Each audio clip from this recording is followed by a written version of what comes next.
আসসালামু আলাইকুম প্রিয় চাকরিপ্রার্থী ভাই ও বোনেরা। বিমান বাংলাদেশ এয়ারলাইন্স আপনাদের জন্য নিয়ে এসেছে আরেকটি নতুন চাকরির বিজ্ঞপ্তি। এখানে মোট ২টা ২টা বিজ্ঞপ্তি দিয়েছে, যেখানে আপনারা একটায় ৪০টি আর একটায় ৫৭টি।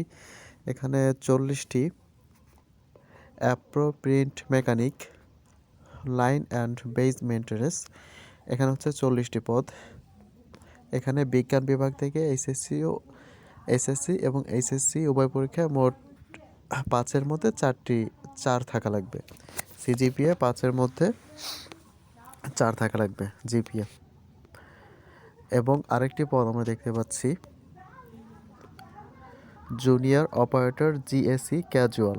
এখানে কমপক্ষে এইচএসসি বা সমমান পরীক্ষায় উত্তীর্ণ, এবং এখানে বলে দেওয়া হয়েছে বাংলাদেশ রোড ট্রান্সপোর্ট অথরিটি কর্তৃক পেশাদার ড্রাইভিং লাইসেন্স থাকতে হবে।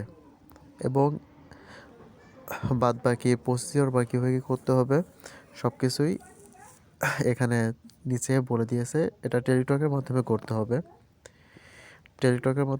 যেটা করা অত্যন্ত সহজ। প্রসিডিওর আপনাদের আমি পরে দেখিয়ে দিব।